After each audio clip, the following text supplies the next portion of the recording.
Chapter 16. The room in which I found myself was bright and cheerful, in which respect it differed substantially from Bertram, Wooster.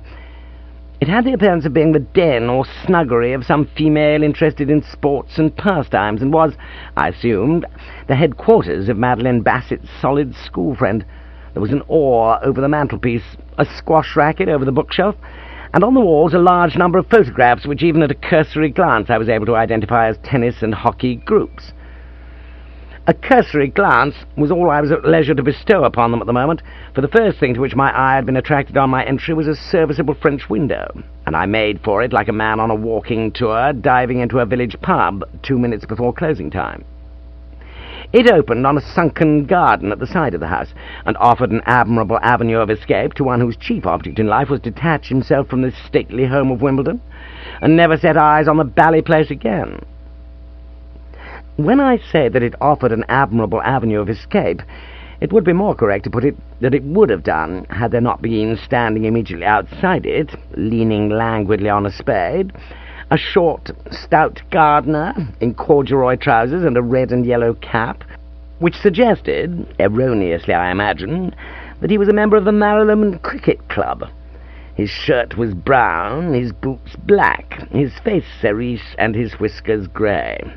I am able to supply this detailed record of the colour scheme, because for some considerable time I stood submitting this son of toil to a close inspection, and the closer I inspected him, the less I found myself liking the fellow. Just as I had felt my spirit out of tune with the gasper-smoking housemaid of the Larches, so did I now look askance at the establishment's gardener, feeling very strongly that what he needed was 1.5 pounds of dynamite exploded under his fat trouser seat. Presently, unable to stand the sight of him any longer, I turned away and began to pace the room like some caged creature of the wild. The only difference being that whereas a caged creature of the wild would not have bumped into and come within a touch of upsetting a small table with a silver cup, a golf ball in a glass case, and a large framed photograph on it, I did.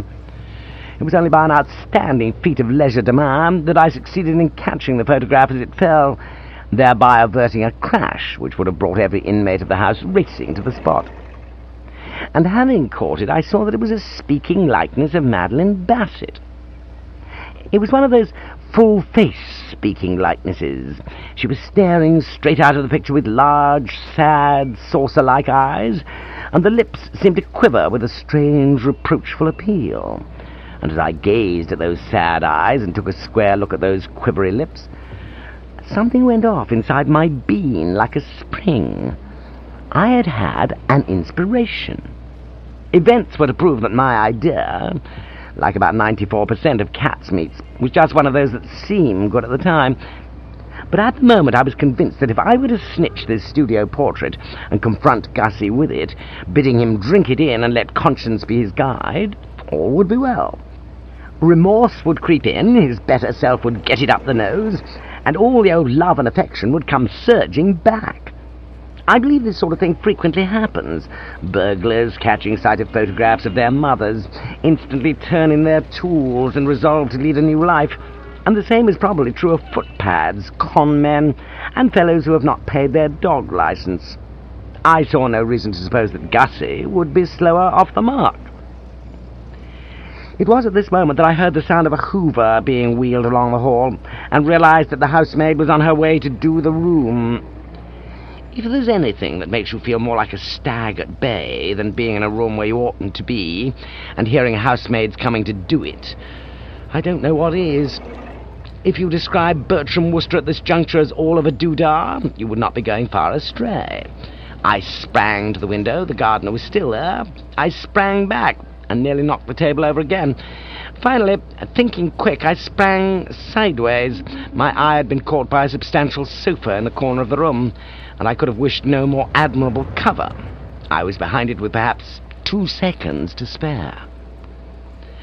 To say that I now breathed freely again would be putting it perhaps too strongly. I was still far from being at my ease. But I did feel that in this little nook of mine I ought to be reasonably secure.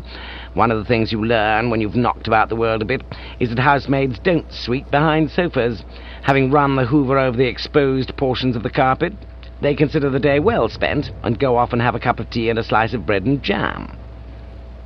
On the present occasion, even the exposed portions of the carpet did not get their doing, for scarcely had the girl begun to ply the apparatus when she was called off the job by orders from up top. "Morning, Jane," said a voice, which, from the fact that it was accompanied by a shrill bark, such as could have proceeded only from a white woolly dog, I took to be that of the solid school friend. "Never mind about doing the room now."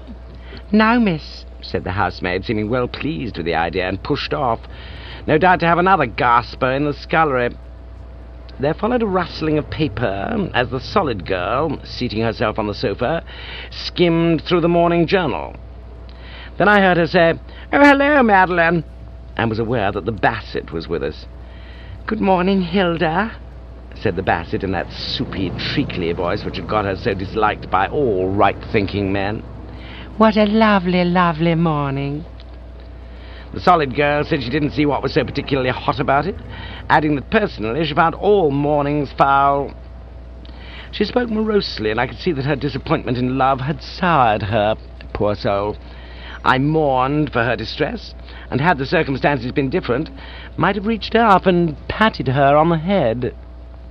"I have been gathering flowers," proceeded the Bassett. "Beautiful, smiling flowers, all wet with the morning dew. How happy flowers are, Hilda." The solid girl said, "Why shouldn't they? What have they got to beef about?" And there was a pause. The solid girl said something about the prospects of the Surrey Cricket Club, but received no reply. And a moment later it was evident that Madeline Bassett's thoughts had been elsewhere. "I've just been in the dining room," she said, and one spotted the tremor in the voice. "There was no letter from Gussie. I'm so worried, Hilda. I think I shall go down to Deverell by an earlier train." "Suit yourself." "I can't help having an awful feeling that he is seriously injured. He said he had only sprained his wrist, but has he? That is what I ask myself. Suppose the horse knocked him down and trampled on him." "He'd have mentioned it."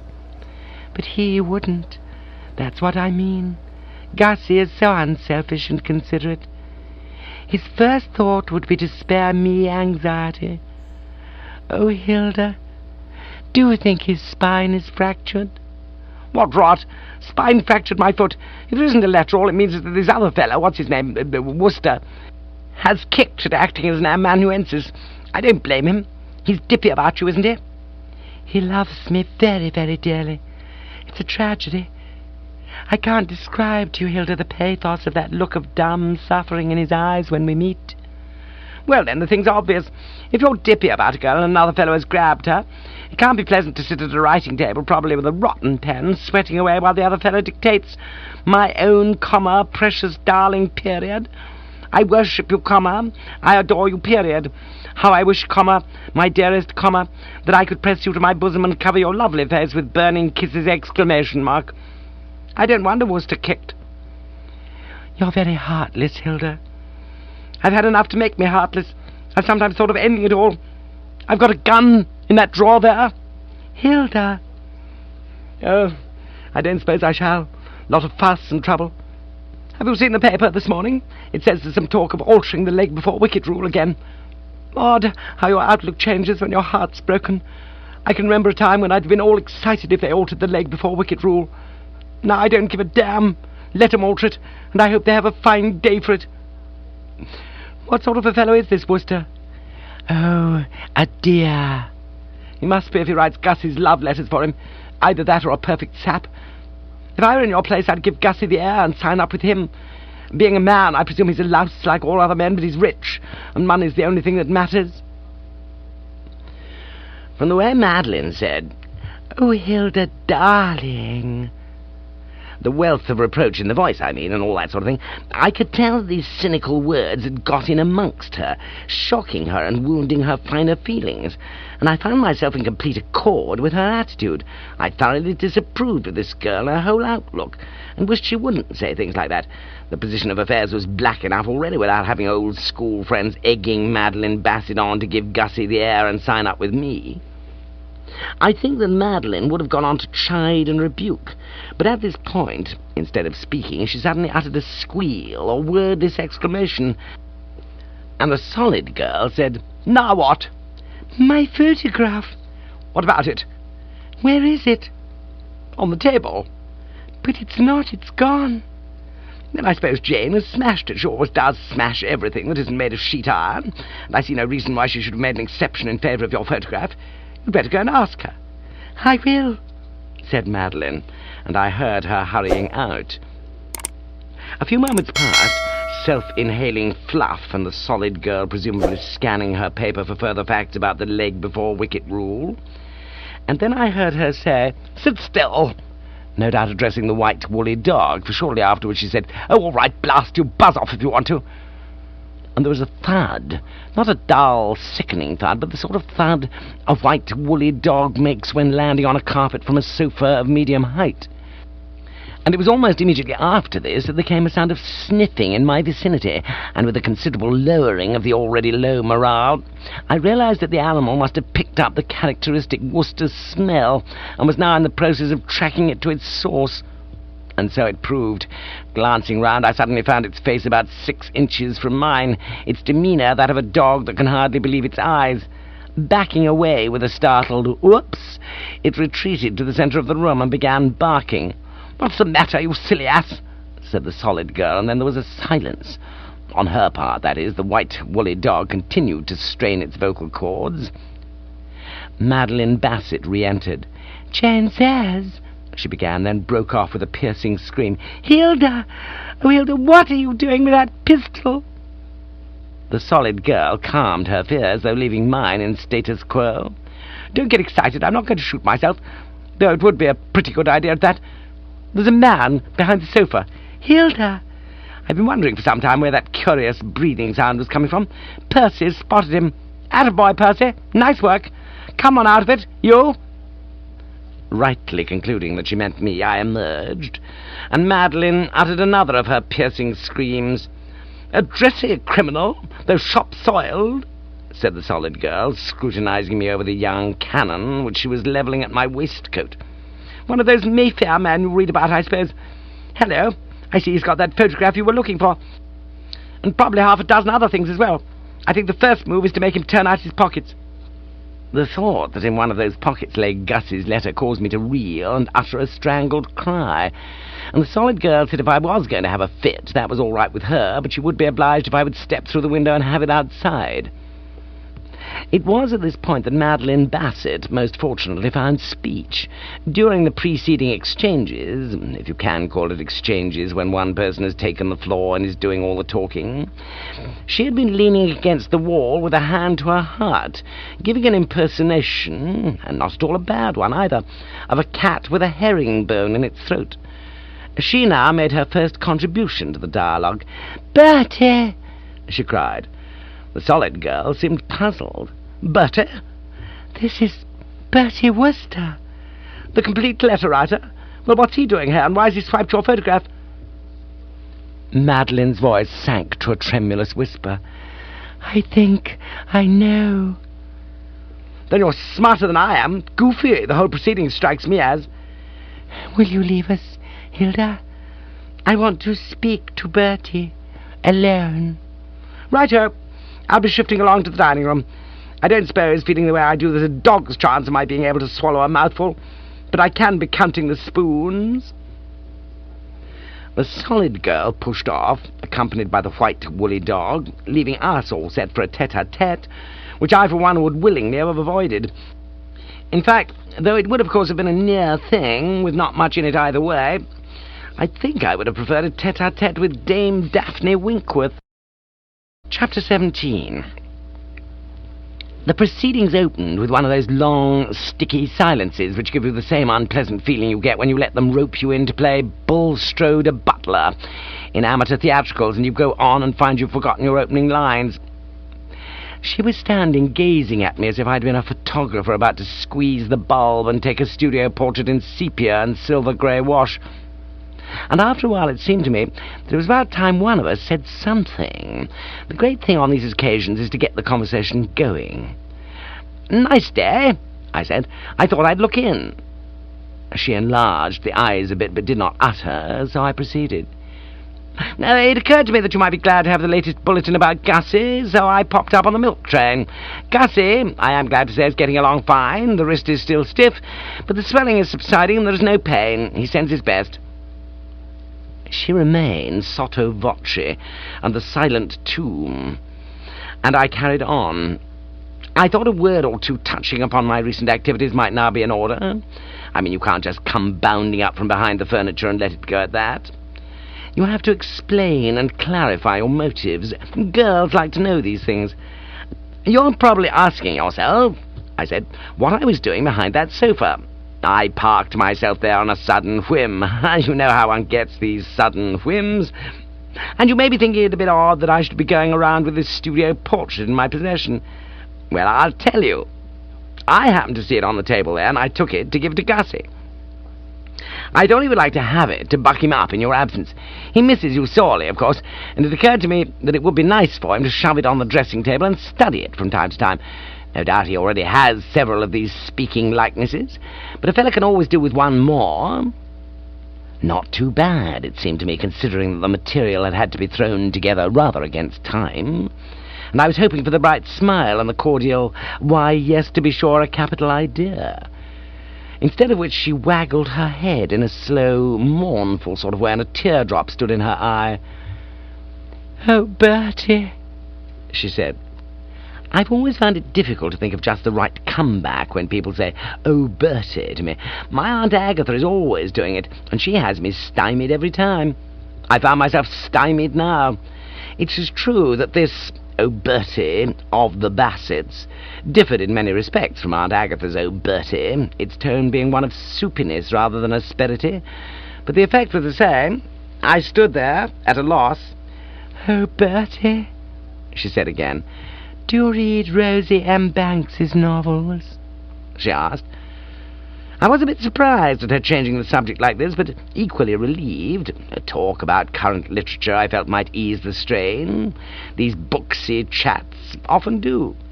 "Not very frequently," I said. "They sell like hot cakes, Bingo tells me." "You have not read Mervyn Keane, Clubman?" "No, I missed that. Good stuff."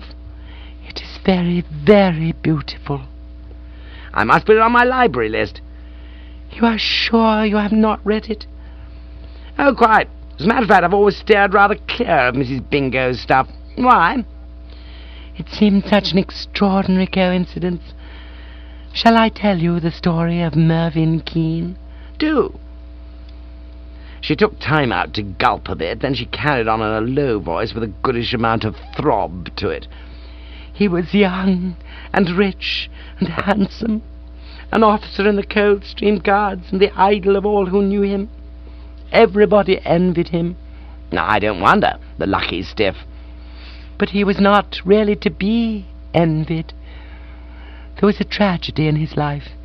He loved Cynthia Grey, the most beautiful girl in London, but just as he was about to speak his love, he found that she was engaged to Sir Hector Morleverer, the explorer.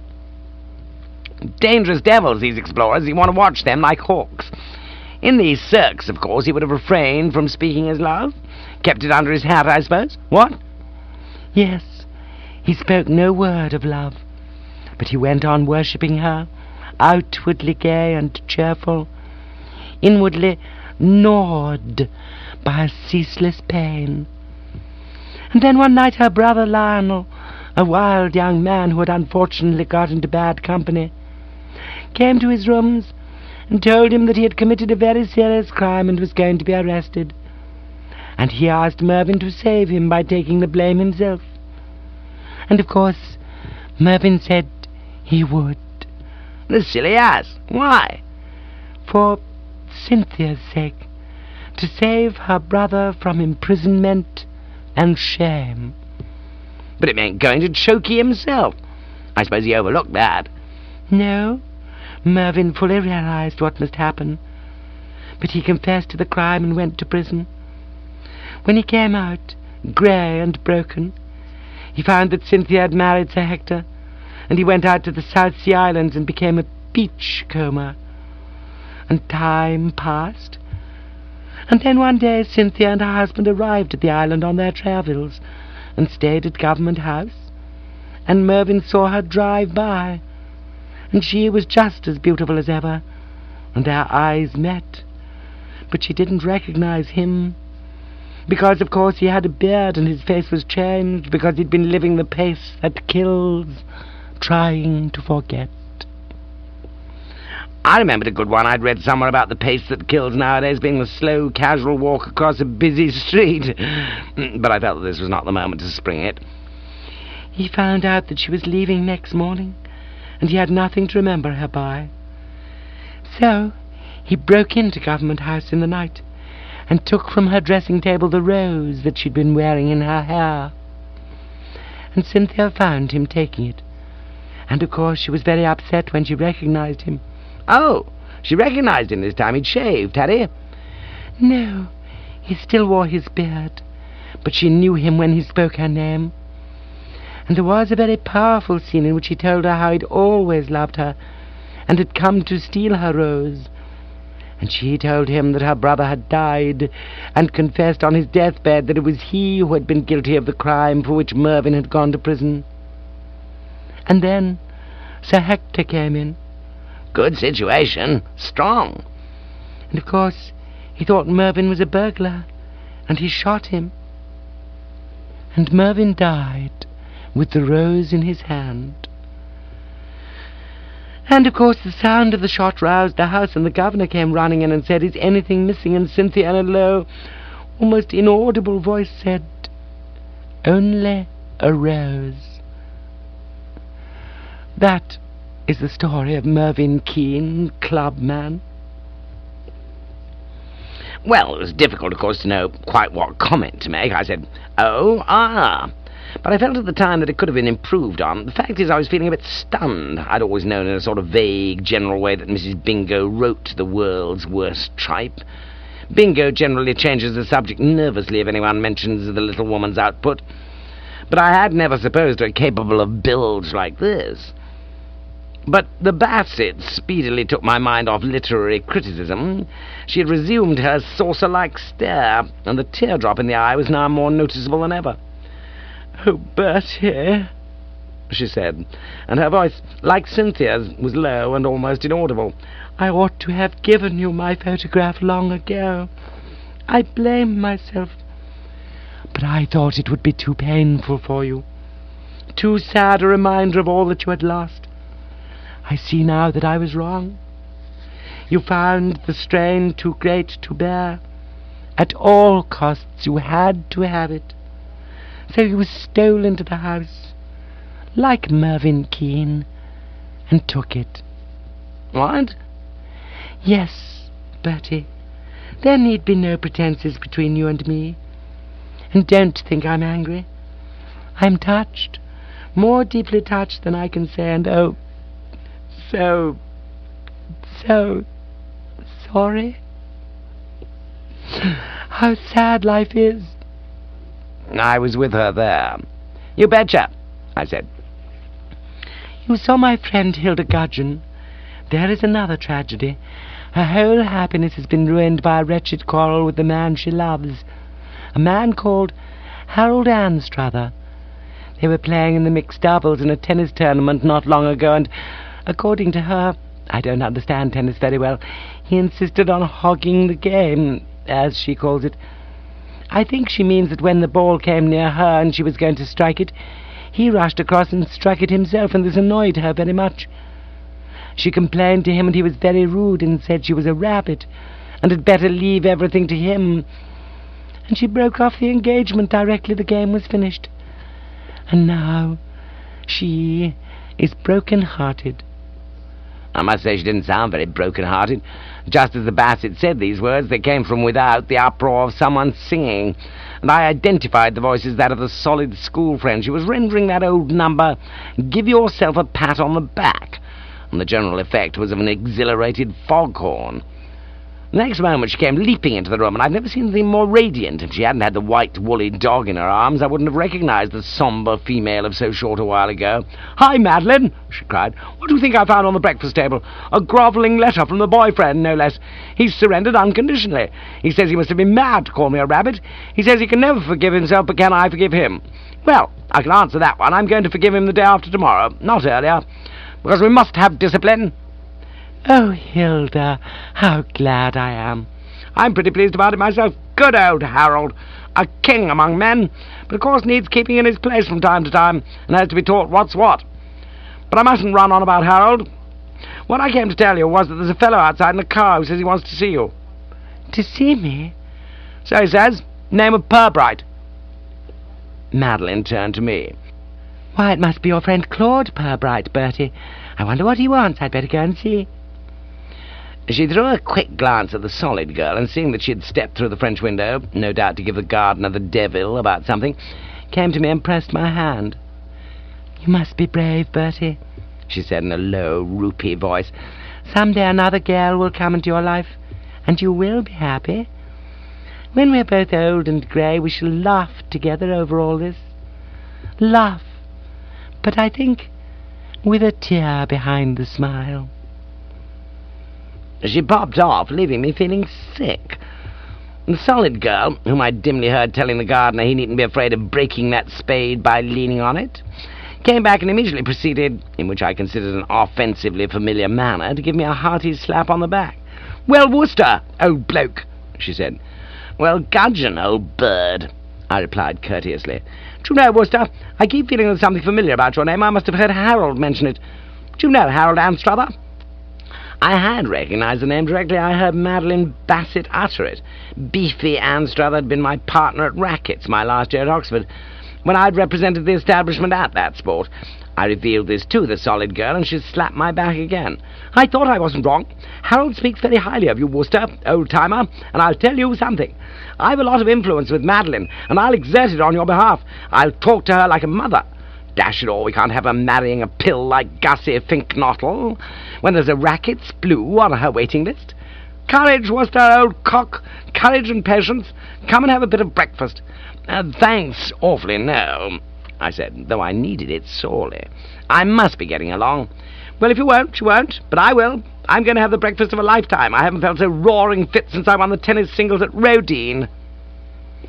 I'd braced myself for another slap on the back, but with a swift change of policy she prodded me in the ribs, depriving me of what little breath her frightful words had left inside me. At the thought of what might result from a girl of her dominating personality talking to Madeline Bassett like a mother, I had wilted where I stood. It was with what are called leaden steps that I passed through the French window and made my way to the road. I was anxious to intercept Catsmeat when he drove out, so that I might learn from him the result of his interview. And of course when he did drive out, he was herring along at such a pace that it was impossible to draw myself to his attention. He vanished over the skyline as if he'd been competing in some event at Brooklands, leaving me standing. In sombre mood, bowed down with dark forebodings, I went off to get a bit of breakfast and catch a train back to King's Deverill. Chapter 18. The blokes who run the railway don't make it easy for you to get from Wimbledon to King's Deverill, feeling no doubt, and I suppose it's a kindly thought, that abode of thugs and ghouls is a place you're better away from. You change twice before you get to Basingstoke, and then change again and take the branch line. And once you're on the branch line, it's quicker to walk. The first person I saw when I finally tottered out at Journey's End, feeling as if I'd been glued to the cushioned seat since early boyhood, and a bit surprised that I hadn't put out tendrils like a Virginia creeper, was my cousin Thomas. He was buying motion picture magazines at the bookstall. "Oh, hello," I said. "So you've got here all right?" He eyed me coldly and said, "Crumbs," a word of which he's far too fond. This Toss is one of those tough, hard-boiled striplings, a sort of juvenile James Cagney with a touch of Edward G. Robinson. He has carroty hair and a cynical expression, and his manner is supercilious. You would think that anyone conscious of having a mother like my Aunt Agatha, and knowing it could be proved against him, would be crushed and apologetic. But this is not the case. He swanks about the place as if he'd bought it, and in conversation with a cousin lacks tact and is apt to verge on the personal. He became personal now, on the subject of my appearance, which I must confess was not spruce. Night travel in milk trains always tends to remove the gloss, and you can't hobnob with beetles in bushes and remain dapper. "Crumbs," he said. "You look like something the cat brought in." You see what I mean? The wrong note. In no frame of mind to bandy words, I clouted the child moodily on the head and passed on. And as I emerged into the station yard, somebody yoo-hooed, and I saw Corky sitting in her car. "Hello, Bertie," she said. "Where'd you spring from, moon of my delight?" She looked about her in a wary and conspiratorial manner, as if she'd been registering sneakiness in a spy film. "Did you see what was in the station?" she asked, lowering the voice. "I did." "Jeeves delivered him as per memo last night." Uncle Sidney looked a little taken aback for a moment, and seemed as if he were on the point of saying some of the things he gave up saying when he took orders. But everything has turned out for the best. He loves his game of chess, and it seems that Thomas is the undisputed champion of his school, brimming over with gambits and openings and things. So they get along fine. And I love him. What a sympathetic, sweet-natured boy he is, Bertie. I blinked. "You are speaking of my cousin Thomas?" "He's so loyal. When I told him about the heel Dobbs arresting Sam Goldwyn, he simply boiled with generous indignation. He says he's going to cosh him." "To what? Him?" "It's something people do to people in detective stories. You use a small but serviceable rubber bludgeon."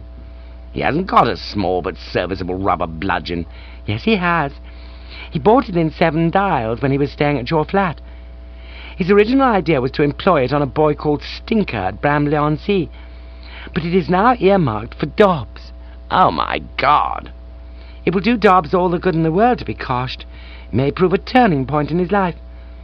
I have a feeling that things are breaking just right these days, and that very shortly an era of universal happiness will set in. Look at Catsmeat if you want Exhibit A. Have you seen him?" "Not to speak to," I said, speaking in a distrait manner, for my mind was still occupied with Toss and his plans. The last thing you want when the nervous system is in a state of hash are your first cousins socking policemen with rubber bludgeons. "What about Catsmeat?" "Why, I met him just now, and he was singing like a linnet all over the place.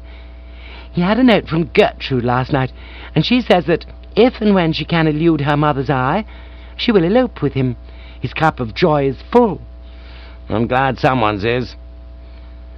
The sombreness of my tone caused her to look sharply at me, and her eyes widened as she saw the disorder of my outer crust.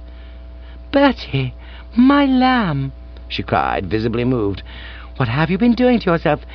You look like something the cat brought in." I was going to say something excavated from Tutankhamun's tomb, but your guess is as good as mine. What's been happening?"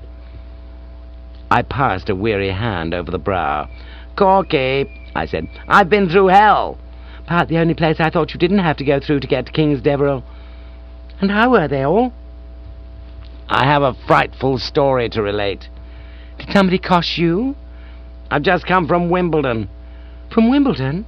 But Catsmeat was attending to the Wimbledon end. He told me all about it." "He didn't tell you all about it because all about it is precisely what he doesn't know. If you've only heard Catsmeat's reminiscences, you simply aren't within 1,000,000 miles of being in possession of the facts. He barely scratched the surface of Wimbledon, whereas I... Would you care to have the ghastly details?" She said she would love to, and I slipped them to her, and for once she listened attentively from start to finish. An agreeable deviation from her customary deaf adder tactics. I found her a good audience. She was properly impressed when I spoke of Gus's letter, nor did she omit to draw the breath in sharply as I touched on the gudgeon and the sinister affair of the studio portrait. The facts in connection with the white woolly dog also went over big. "Golly," she said as I wore to a close, "you do live, don't you, Bertie?" I agreed that I lived, but expressed a doubt as to whether, the circumstances being what they were, it was worthwhile continuing to do so. One was rather inclined, I said, to murmur, "Death, where is thy sting?" and turn the toes up. "The best one can say," I concluded, "is that one has obtained a brief respite, if respite is the word, And that only if Catsmeat was successful in dissuading the Basset from her awful purpose. For all I know, she may be coming on the next train. No, she's not.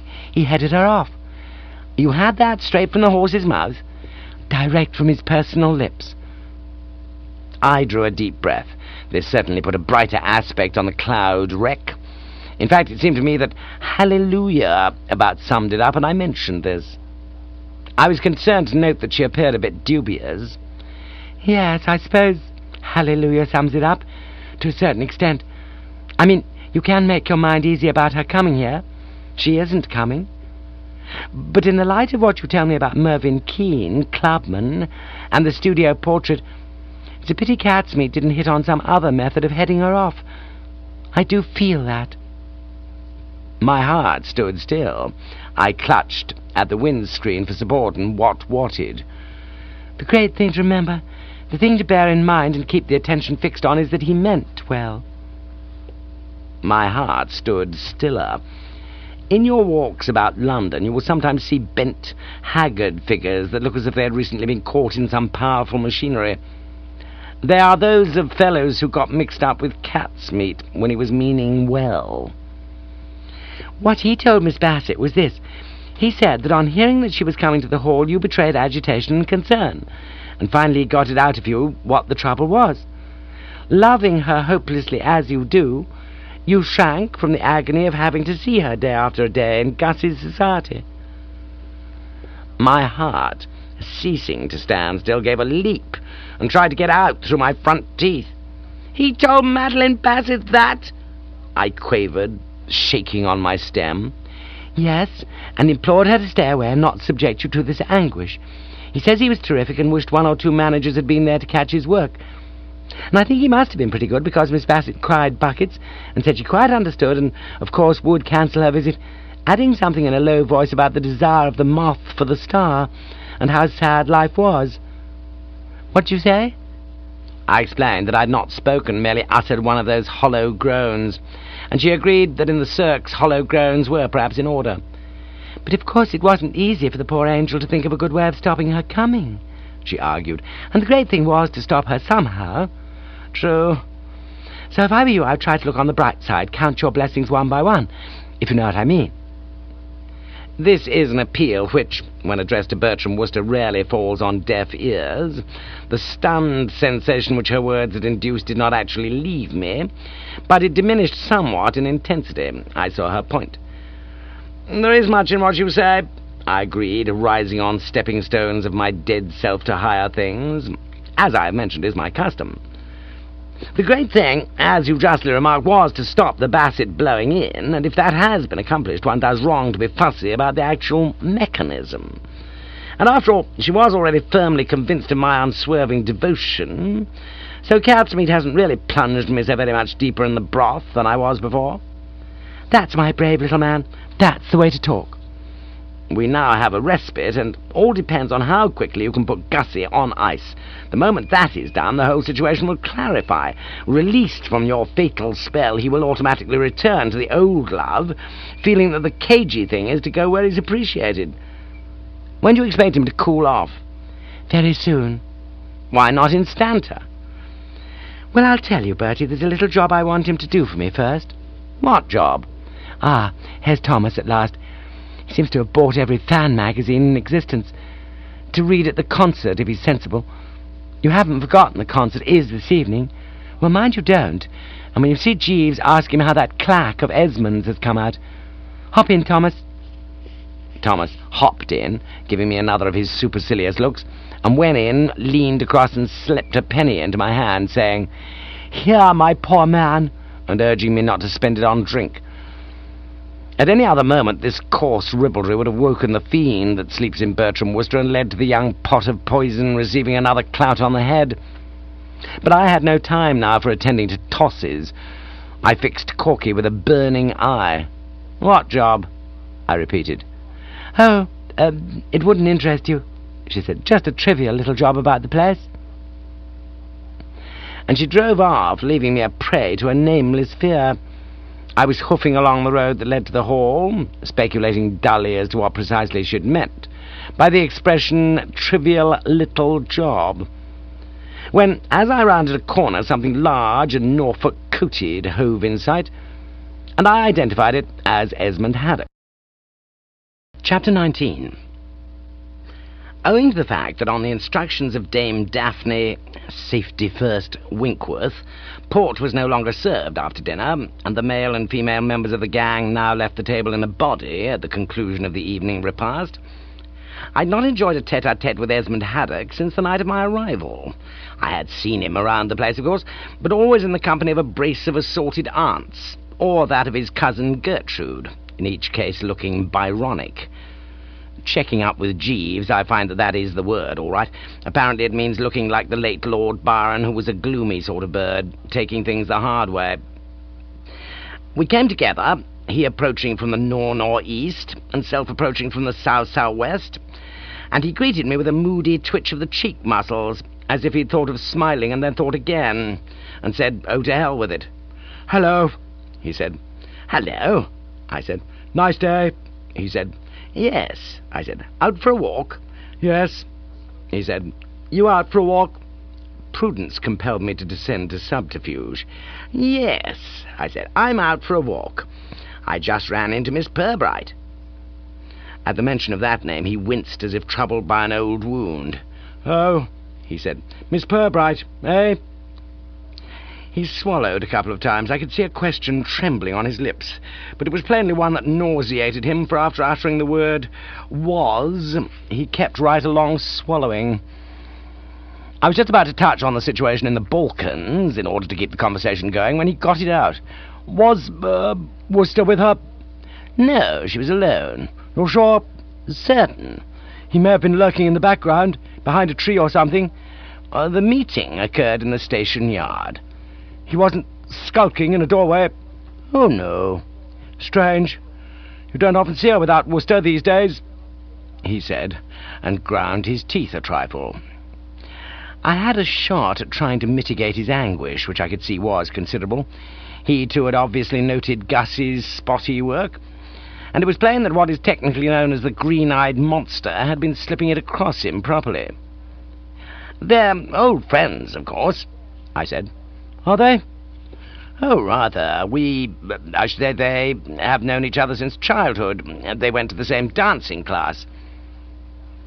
The moment I'd mentioned that, I was wishing I hadn't, for it seemed to affect him as though some hidden hand had given him the hot foot.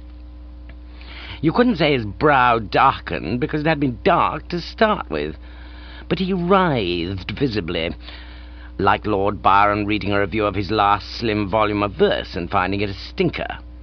I wasn't surprised. A man in love and viewing with concern the competition of a rival does not like to think of the adored object and that rival pirouetting about together at dancing classes, and probably splitting a sociable milk and biscuit in the 11 o'clock interval. "Oh," he said, and gave a sort of whistling sigh, like the last whoosh of a dying soda-water siphon. "The same dancing class? The same dancing class, eh?" He brooded a while. When he spoke again, his voice was hoarse and rumbling. "Tell me about this fellow Wooster, Gussie. Is he a friend of yours?" "Oh, yes." "Known him long?" "We were at school together." "I suppose he was a pretty loathsome boy, the pariah of the establishment?" "Oh, no." "Changed after he grew up, eh?" "Well, he certainly made up leeway all right, because of all the slinking snakes it has ever been my misfortune to encounter. He is the slimiest." "Would you call him a slinking snake?" "I did call him a slinking snake, and I'll do it again as often as you wish. The fish-faced trailing arbutus." "He's not a bad chap." "That may be your opinion. It's not mine, nor, I should imagine, that of most decent-minded people. Hell is full of men like Wooster." "What the devil does she see in him?" "I don't know." "Nor anyone else. I've studied the fellow carefully and without bias, and he seems to me entirely lacking in charm. Have you ever turned over a flat stone?" "From time to time." "And what came crawling out? A lot of obscene creatures that might have been his brothers. I tell you, Gussie, if you were to put a bit of gorgonzola cheese on the slide of a microscope and tell me to take a look, the first thing I'd say on getting it focused would be, 'Why, hello, Wooster.'" He brooded Byronically for a moment. "I know the specious argument you're going to put forward, Gussie," he proceeded. "You're going to say that it is not Wooster's fault that he looks like a slightly enlarged cheese mite." Very true. One strives to be fair, but it is not only the man's revolting appearance that distresses the better element. He is a menace to the community. Oh, come. What do you mean, oh, come?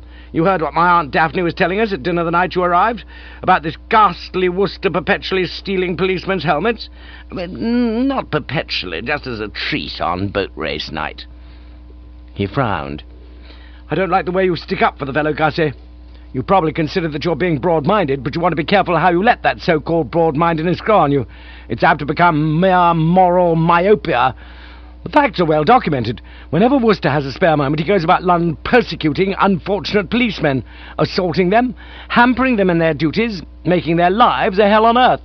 That's the kind of man Wooster is. He paused and became for a moment lost in thought. Then there flitted across his map another of those quick twitches which he seemed to be using nowadays on the just as good principle as a substitute for smiles. Well, I'll tell you one thing, Gussie. I only hope he intends to start something on those lines here, because we're ready for him. Eh? Ready and waiting. You know Dobbs? The flatty? Our village constable, yes, a splendid fellow, tireless in the performance of his duties. I've not met him. I hear his engagement is broken off. So much the better, for we'll remove the last trace of pity and weakness from his heart. I told Dobbs all about Wooster and warned him to be on the alert. And he is on the alert. He's straining at the leash. Let Wooster so much as lift a finger in the direction of Dobbs's helmet, and he's for it. You might not think so at a casual glance, Gussie, but I'm a justice of the peace. I sit on the bench at our local sessions and put it across the criminal classes when they start getting above themselves. It's my earnest hope that the criminal streak in Wooster will come to the surface and cause him to break out, because in that event Dobbs will be on him like a leopard, and he will come up before me, and I shall give him 30 days without the option, regardless of his age or sex. I didn't like the sound of this. You wouldn't do that, Esmond? I would. I'm looking forward to it. Let Wooster stray 1 inch from the straight and narrow path, just 1 inch, and you can kiss him goodbye for 30 days. Well, I'll be moving along, Gussie. I find it helps a little to keep walking. He disappeared over the horizon at 5 mph, and I stood there aghast. The sense of impending peril was stronger on the wing than ever. Oh, that Jeeves were here, I said to myself. I found he was. For some little time past I'd been conscious of some substance in the offing that was saying, "Good morning, sir." And turning to see where the noise was coming from, I beheld him at my side, looking bronzed and fit, as if his visit to Bramley-on-Sea had done him good. Chapter 20. "Good morning, sir," he said. "May I make a remark?" "Certainly, Jeeves. Carry on. Make several." "It is with reference to your appearance, sir. If I may take the liberty of suggesting—" "Go on. Say it. I look like something the cat found in Tutankhamun's tomb, do I not?" "I would not go so far as that, sir, but I have unquestionably seen you more soigné." It crossed my mind for an instant that with a little thought one might throw together something rather clever about way down upon the Soigné River, but I was too listless to follow it up. "If you will allow me, sir, I will take the suit which you are wearing and give it my attention." "Thank you, Jeeves." "I will sponge and press it." "Thank you, Jeeves." "Very good, sir. A beautiful morning, is it not, sir?" "Thank you, Jeeves." He raised an eyebrow. "You appear distrait, sir." "I am distrait, Jeeves, about as distrait as I can stick, and there's enough to make me distrait." "Surely, sir, matters are proceeding most satisfactorily. I delivered Master Thomas at the vicarage, and I learned from my Uncle Charlie that her ladyship, your aunt, has postponed her visit to the Hall." "Quite, but these things are mere side issues. I don't say they aren't silver linings in their limited way, but take a look at the clouds that lower elsewhere. First and foremost, that man is in again." "Sir?" I pulled myself together with a strong effort, for I saw that I was being obscure. "Sorry to speak in riddles, Jeeves," I said. "What I meant was that Gussie had once more become a menace of the first water." "Indeed, sir? In what way?" "I will tell you. What started all this ranny-gazoo?" "The circumstances of Mr. Fink-Nottle being sent to prison, sir." "Exactly. Well, it's an odds-on bet that he's going to be sent to prison again." "Indeed, sir?" I wish you wouldn't say indeed, sir. Yes, the shadow of the pen is once more closing in on Augustus Finknottle. The law is flexing its muscles and waiting to pounce. One false step, and he's bound to make at least a dozen in the first minute, and into the coop he goes for 30 days. And we know what'll happen then, don't we? We do indeed, sir. I don't mind you saying indeed, sir, if you tack it onto something else like that. Yes, and we know what will happen, and the flesh creeps. What? Distinctly, sir. I forced myself to a sort of calm. Only a frozen calm, but frozen calms are better than nothing. Of course, it may be, Jeeves, that I am mistaken in supposing that this old lag is about to resume his life of crime, but I don't think so. Here are the facts. Just now I encountered Miss Pirbright in the station yard. We naturally fell into conversation, and after a while the subject of Gussie came up. And we had been speaking of him for some moments when she let fall an observation that filled me with a nameless fear. She said there was a little job she was getting him to do for her, and when I said, "What job?" she replied, "Oh, just a trivial little job about the place." And her manner was evasive, or shall I say furtive? Whichever you prefer, sir. It was the manner of a girl guiltily conscious of being in the process of starting something. "What ho!" I said to myself. "Hello, hello, hello, hello." If I might interrupt you for a moment, sir, I am happy to inform you that my efforts to secure a cluck for Mr. Esmond Haddock at the concert have been crowned with gratifying success. The back of the hall will be thronged with his supporters and well-wishers. I frowned. This is excellent news, Jeeves, so I'm dashed if I can see what it's got to do with the raise under discussion. No, sir, I am sorry. It was your observing hello, hello, hello, hello that put the matter into my mind. Pardon me, sir, you were saying... Well, what was I saying? I've forgotten. You were commenting on Miss Pirbright's furtive and evasive manner, sir. Ah, yes. It suggested that she was in the process of starting something, and the thought that smoked me like a blow was this. If Corky is starting something, it's 100 to 8. It's something in the nature of reprisals against Constable Dobbs. Am I right or wrong, Jeeves? The probability certainly lies in that direction, sir. I know Corky. Her psychology is an open book to me, even in the distant days when she wore rompers and had a tooth missing in front. Hers was always a fiery and impulsive nature, quick to resent anything in the shape of umpus bumpus. And it is inevitably as umpus bumpus that she will have classed the zealous officer's recent arrest of her dog. And if she had it in for him merely on account of their theological differences, how much more will she have it in for him now? The unfortunate hound is languishing in a dungeon with gyves upon his wrists, and a girl of her spirit is not likely to accept such a state of things supinely. No, sir. You're right. No, sir. The facts are hideous, but we must face them.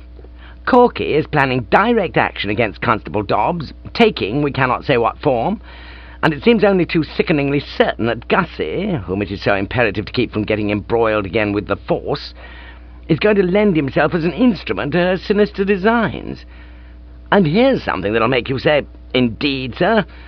I've just been talking to Esmond Haddock, and he turns out to be a J.P. He has the powers of the high, the middle, and the low justice in King's Deverill, and is consequently in a position to give anyone 30 days without the option as soon as look at them. And what's more, he has taken a violent dislike to Gussie, and told me in so many words that it is his dearest wish to see the Darbies clapped on him. Try that one on your pianola, Jeeves. He seemed about to speak, but I raised a restraining hand. I know what you're going to say, and I quite agree. Left to himself, with conscience as his guide, Gussie is the last person likely to commit a tort or malfeasance and start J.P.'s ladling out exemplary sentences. Quite true. From boyhood up, his whole policy, instilled into him, no doubt, at his mother's knee, has been to give the primrose path a solid miss, and sedulously avoid those rash acts which put wilder spirits in line for 30 days in the jug. But one knows that he is easily swayed. Catsmeat, for instance, swayed him in Trafalgar Square by threatening to bean him with a bottle. I shall be vastly surprised if Corky doesn't sway him too.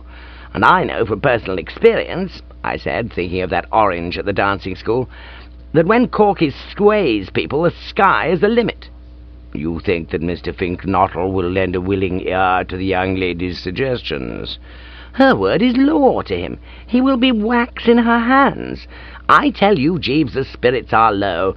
I don't know if you have ever been tied hand and foot to a chair in front of a barrel of gunpowder with an inch of lighted candle on top of it. No, sir, I have not had that experience. Well, that's how I'm feeling. I'm just clenching the teeth and waiting for the bang. Would you wish me to speak a word to Mr. Finknottle, sir, warning him of the inadvisability of doing anything rash? There's nothing I'd like better. He might listen to you. I will make a point of doing so at the earliest opportunity, sir. Thank you, Jeeves. It's a black business, isn't it? Extremely, sir.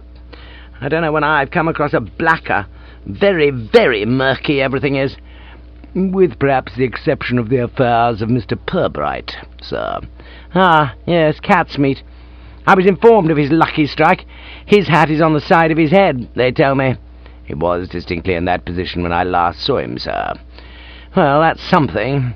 Yes, that cheers the heart a bit, I said, for even when preoccupied with the stickiness of their own concerns, the Woosters can always take time out to rejoice over a buddy's bliss.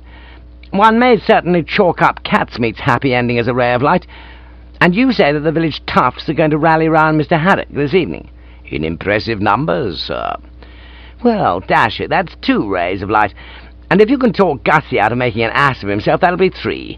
We're getting on. All right, Jeeves, push off and see what you can do with him. I should imagine you'll find him at the vicarage. Very good, sir.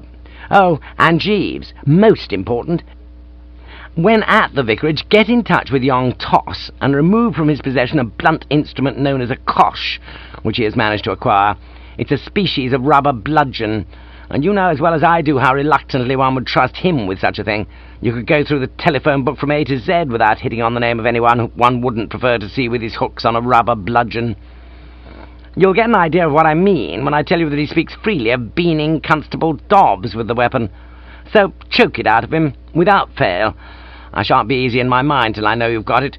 Very good, sir. I will give the matter my attention, he said, and we parted with mutual civilities, he to do his day's good deed at the vicarage, I to resume my hoofing in the opposite direction. And I had hoofed perhaps a matter of 200 yards when I was jerked out of the reverie into which I'd fallen by a sight which froze the blood and caused the 2 eyes, like stars, to start from their spheres. I had seen Gussie coming out of a gate of a picturesque cottage, standing back from the road behind a neat garden. Kingsdeverell was one of those villages where picturesque cottages breed like rabbits. But what distinguished this picturesque cottage from the others was that over its door were the royal arms and the words "Police Station." And evidence that the above legend was not just a gag was supplied by the fact that accompanying Gussie, not actually with a hand on his collar and another gripping the seat of his trousers, but so nearly so that the casual observer might have been excused for supposing that this was a pinch, was a stalwart figure in a blue uniform and a helmet, who could be no other than Constable Ernest Dobbs.